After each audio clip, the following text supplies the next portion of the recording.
Vamos inmediatamente a comenzar con la clase sobre el intermedio temprano, este periodo de la historia del Perú prehispánico que inicia en el 200 antes de Cristo y finaliza en el 600 después de Cristo.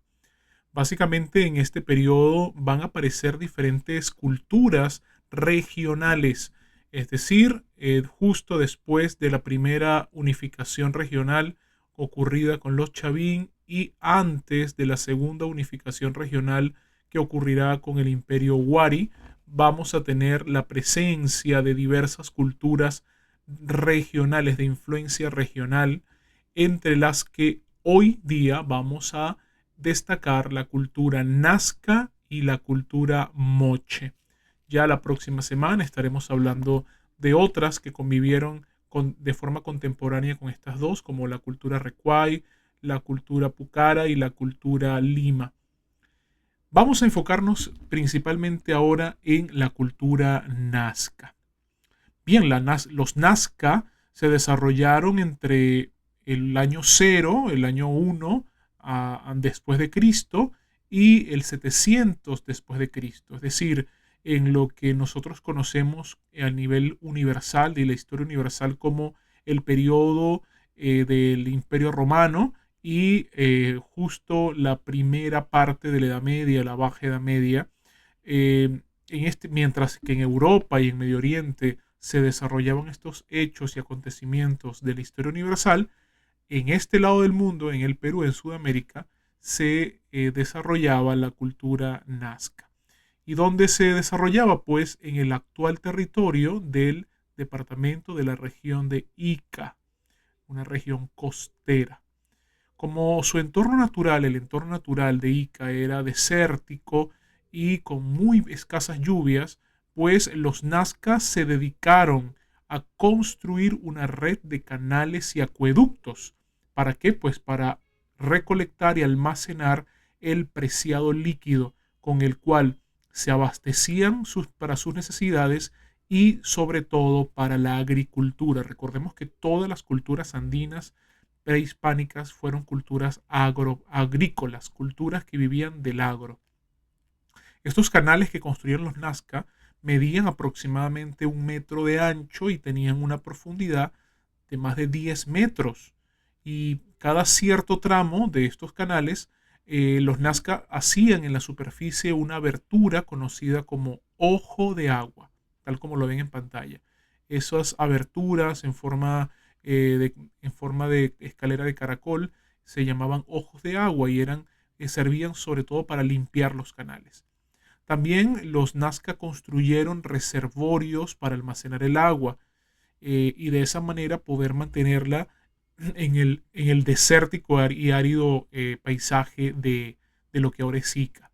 Esta tecnología pues favoreció el desarrollo de la agricultura, la principal actividad económica nazca, como ya lo hemos mencionado. Así pues, durante todo el tiempo, estos 700 años que existió la cultura nazca, nosotros vamos a ver tres periodos o tres etapas, ¿de acuerdo? Una periodificación. Una primera etapa llamada Nazca temprano, que va desde el año 1, es decir, desde el nacimiento de Jesús a nivel universal hasta el año 400, los primeros 400 años de nuestra era, en la cual ocurrió el establecimiento de los Nazca en los valles de la cuenca del Río Grande, persistiendo la influencia todavía de Paracas en su cerámica, pero poco a poco definiéndose un estilo propio de la cultura nazca. El principal centro ceremonial de este periodo va a ser Cahuachi, que se convierte pues al ser un centro ceremonial en el principal centro político y religioso. Eh, un segundo periodo, una segunda etapa que iría del año 400 al año 500, unos 100 años, que sería pues la culminación de la construcción del centro ceremonial de Cahuachi, el crecimiento del número de asentamientos a Nazca en los valles de los ríos Grande y Palpa, y la construcción de arquitectura ceremonial y también de algunas viviendas, de las viviendas de la población. Finalmente, el Nazca tardío, que sería entre el año 500 y 700, con el abandono de los asentamientos anteriores y la reubicación de los nazcas en otros centros, estrechándose relaciones con otros pueblos como el de los Huarpa de Ayacucho. Con lo que al finalizar el periodo de la cultura nazca está en su decadencia progresiva, la cultura nazca migrará hacia la sierra, convirtiéndose en la semilla, en el núcleo de lo que luego será la cultura Wari, que será pues la cultura que unificará el Perú, la mayor parte del territorio peruano en el Horizonte Medio. ¿De acuerdo? Ahora bien, la ciudad allí de Cahuachi, la que mencionamos, que se construyó entre el Nazca temprano y Nazca medio, es muy importante porque en ella, como principal centro ceremonial, vamos a encontrar las imágenes del ser oculado y de guerreros paracas, que son fundamentales para entender la cosmogonía, la ideología nazca y la manera como ellos entendían y comprendían el mundo que les rodeaba. Este ser oculado y sus guerreros, portando armas y cabezas trofeo, expresan un tiempo de guerra generalizada. Estamos hablando de una cultura guerrera, una cultura donde la violencia y pues la expresión gráfica de esa violencia era importante en forma de simbolismo.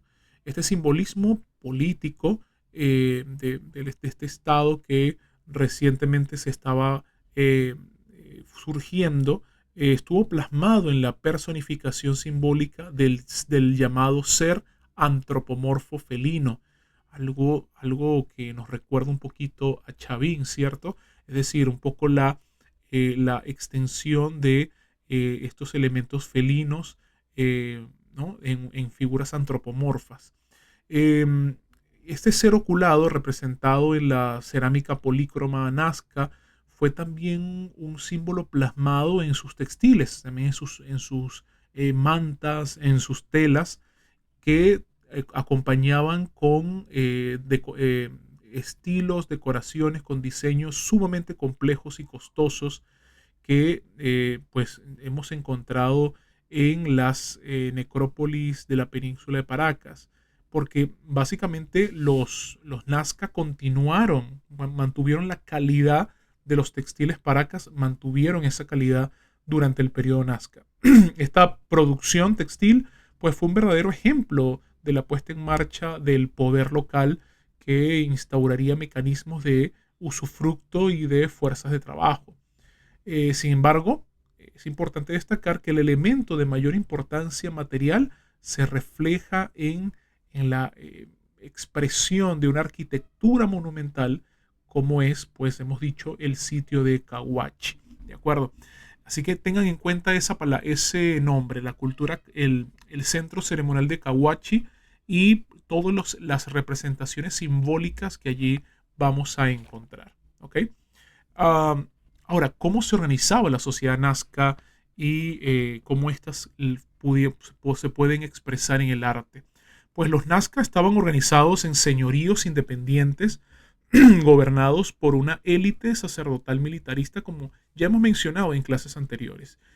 Hablamos de una élite que concentraba en sí las funciones de administración de los recursos, de administración del culto religioso y también pues del gobierno militar. Así que esta era una élite sacerdotal militarista que no organizó un estado unificado, sino señoríos independientes, que es la característica más importante del intermedio temprano.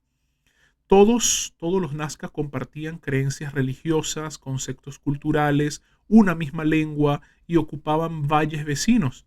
La organización social estaba pues fuertemente jerarquizada. Los sacerdotes y guerreros constituían pues la clase privilegiada, mientras que los artesanos, comerciantes tenían un estatus intermedio, pero en el fondo, en el fondo de la base de la pirámide social, se encontraban, como no, los agricultores y los pescadores. Los Nazca construyeron centros administrativos y ceremoniales monumentales, siendo el más importante el ya mencionado Cahuachi. Sus aldeas se encontraban dispersas en los márgenes de los valles, pues la zona fértil se ubicaba a lo largo de los ríos y esta no se podía utilizar para vivienda, sino exclusivamente para la agricultura. Ahora, ¿cómo conocemos la mayoría de estos datos históricos? Pues a través del arte que nos ha legado la civilización nazca. La cultura nazca pues destaca por su cerámica polícroma, esta palabra que significa de muchos colores, poli que significa muchos y cromo que significa color, una de las de mejor calidad en el mundo andino. Los nazca pintaban sus ceramios antes de cocerlos, ¿no? Y por eso se le llama esta técnica de precocción, pintado de la arcilla antes de cocerla en el horno. Utilizando tantos colores que se han logrado identificar unos 190 matices diferentes. Los artesanos decoraban de forma tan profusa, de forma tan abundante estos ceramios que los arqueólogos la han denominado a esta técnica horror al vacío, es decir, miedo a que un espacio de la cerámica quedara sin decorar. Utilizaron hasta 11 colores con los que lograron unos 190 matices diferentes, como ya hemos mencionado, y elaboraban principalmente cántaros de 2 picos y un azapuente, como estamos viendo en pantalla. ¿Ya? Ahí tenemos estos 2 picos que se unían por un puente y que provenían pues de un cántaro más bien esférico y con formas a veces de tazas, vasos e incluso instrumentos musicales.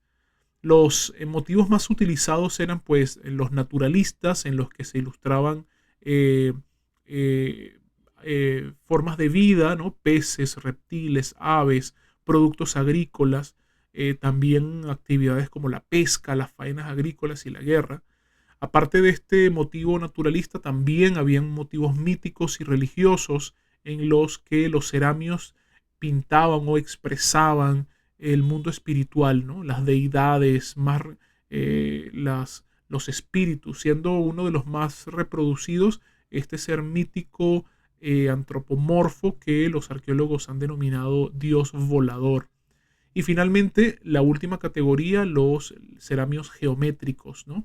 En el que la iconografía de los ceramios nazca evolucionó hacia una simplificación de los motivos, representando figuras geométricas como rombos, líneas, espirales, círculos y escalones. Las Nazca pues destacaron en la producción de textiles, como hemos mencionado, mantuvieron la calidad de los paracas, representando en estos a sus divinidades principales como el dios volador, el ser oculado y diversos animales divinizados, además de destacar en la confección de mantos elaborados a base de plumas de animales exóticos. Sin embargo, quizás lo más conocido del arte nazca sean sus geoglifos, ¿no? Geo, de tierra, glifos, dibujos, ¿no? Estos geoglifos o figuras trazadas en las grandes llanuras o pampas de Ica se tratan de surcos de hasta 30 centímetros de profundidad que se han conservado hasta hoy gracias a la ausencia de lluvias, al ser tan árida y con un intenso sol la zona de Ica. Y por lo tanto mantenerse allí con muy poca influencia de los fenómenos meteorológicos, lo que ha hecho que se conserven las figuras hasta el día de hoy. Estos geoglifos representan diversos animales y plantas, incluso formas geométricas. Por ejemplo, vemos en estos geoglifos, podemos ver aves, reptiles, podemos ver incluso figuras humanas. Hay todo un debate que hasta el día de hoy no se ha zanjado por completo sobre cuál sería la función de estas líneas, estos geoglifos. Al respecto existen pues 3 grandes teorías, ¿no?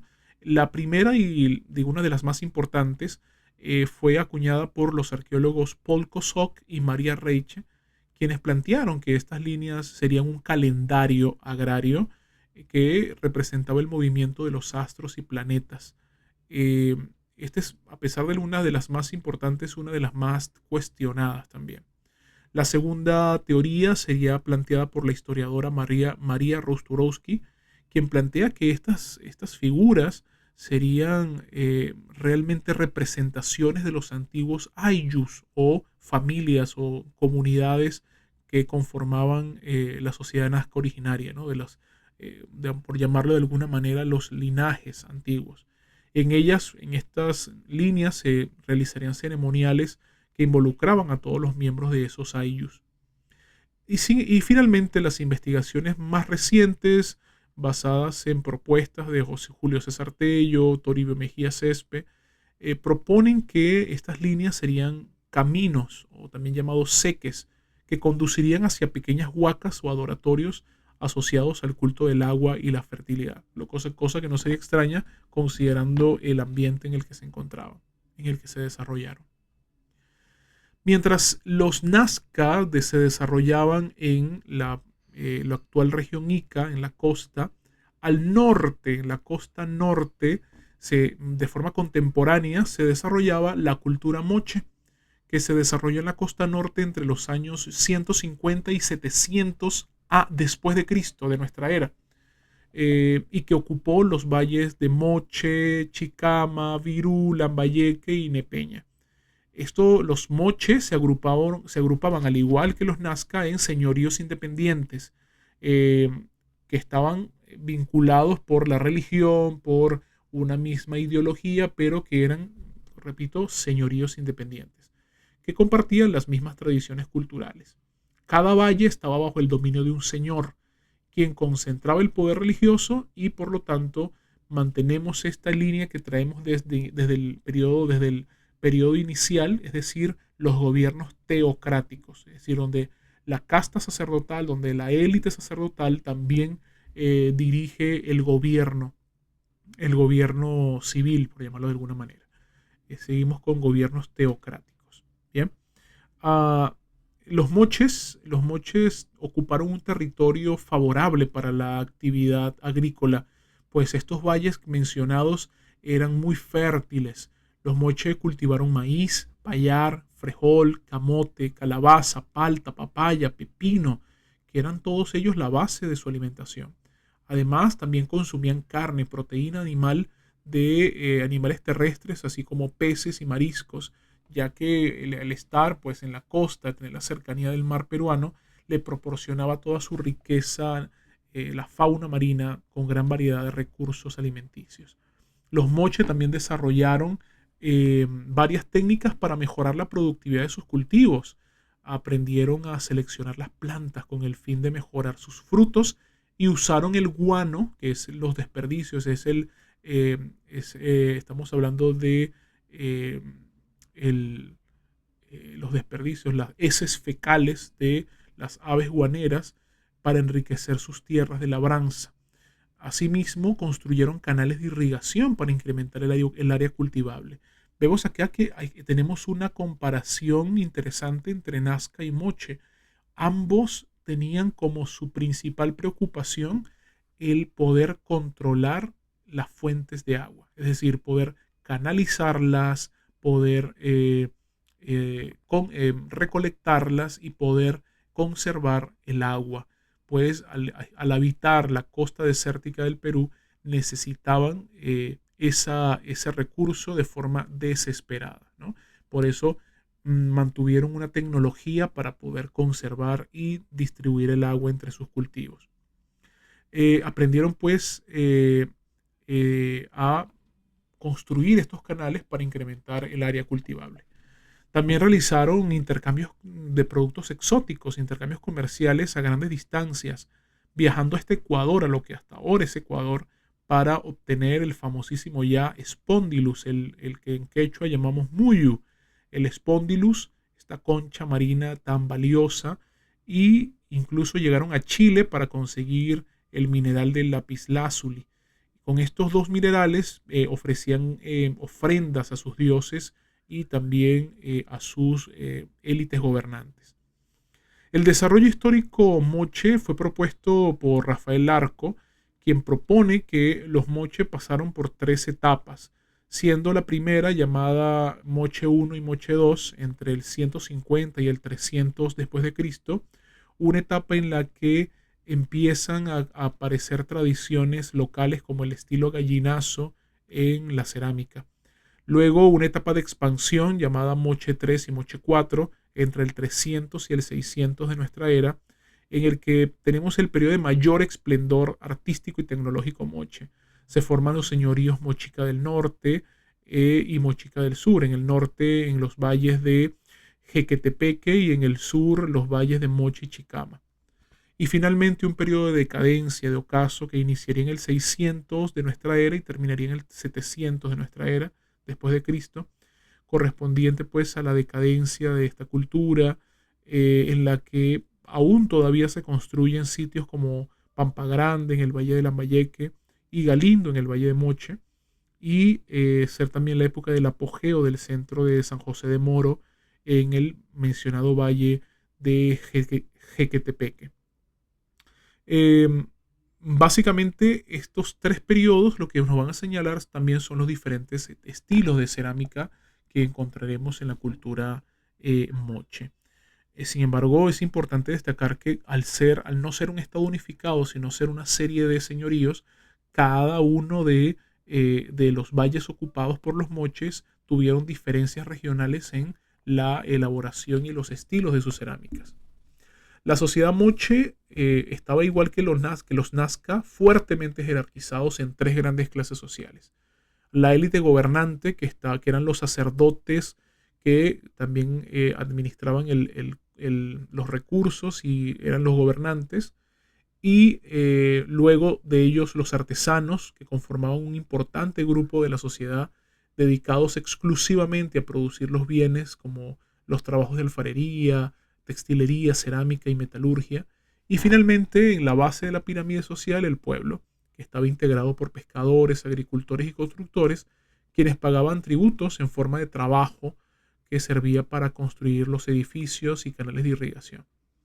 El arte moche es único en su estilo y era pues mayoritariamente religioso, y podemos mencionar, sobresalen estas expresiones artísticas como es la arquitectura. Los arquitectos moche construyeron centros urbanos ceremoniales en todo el territorio que ocuparon, siendo estos centros ceremoniales hechos en adobe, ¿ya? Y decorados con pinturas murales bastante llamativas como la Huaca de la Luna. También levantaron palacios para la élite sacerdotal y edificios administrativos. Entre los principales centros destacan pues la Huaca del Sol y la mencionada Huaca de la Luna, situadas ambos en el Valle del Moche. Por su posición estratégica, se presume que habrían sido un núcleo de poder moche. La Huaca del Sol, por ejemplo, fue probablemente un centro administrativo, mientras que la Huaca de la Luna un centro religioso. Otros centros importantes fueron Pañamarca en el Valle de Nepeña, El Brujo en el Valle de Chicama y San José de Moro en el Valle de Lambayeque. En cuanto a la cerámica, que fue su medio de expresión más común, los ceramistas moche fabricaban objetos de uso doméstico y ceremonial. Los primeros servían para las actividades cotidianas, ¿no? Como cocinar, recolectar agua. Los segundos eran utilizados como ofrenda para los dioses y para acompañar el ajuar funerario de los muertos. Es por esta razón que se elaboraban con arcilla más fina y su acabado era más delicado. Por ejemplo, en el Museo Larco, que se encuentra en Pueblo Libre, se encuentran más de 330.000 ceramios moche, representando diferentes personas, plantas, animales y actividades rituales que incluyen también pues actividades sexuales, porque dentro de la cerámica, de la ideología moche, a diferencia de nuestra cultura moderna, era un poco menos, había menos tapujos respecto a la expresión de la sexualidad. Por eso una parte importante de la cerámica moche es la llamada cerámica erótica, en la que se pues representan los órganos sexuales femeninos y masculinos y también pues a personas en el acto sexual. ¿Esto por qué? Porque en estas cerámicas ellos representaban pues todas las actividades del ser humano, incluyendo las actividades de orden sexual y reproductivo. Y también son teorías bastante aceptadas. Estas cerámicas también funcionaban como una especie de ritual para poder llamar a la fertilidad, ¿no? A la fertilidad de las familias. Finalmente, la última demostración de la cultura moche sería pues la metalurgia. Los moches eran espléndidos orfebres que utilizaban el oro, la plata y el cobre y sus distintas aleaciones para crear obras extraordinarias.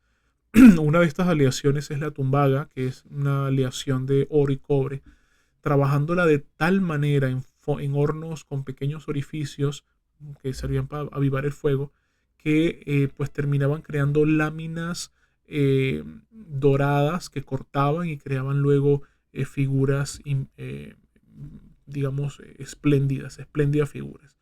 Decoraban, bueno, estas planchas de oro y plata y cobre terminaban decorándola con punzones usando técnicas de repujado, eh, soldándolas a través de fundiciones y creando pues ajuares como el que encontramos en la tumba del señor de Zipán o por ejemplo también de la dama de Cao, ambos grandes gobernantes de la civilización moche, y que vemos allí también cómo la mujer también tenía una participación en el gobierno, no estaban relegadas, sino que formaban parte de esta élite sacerdotal gobernante.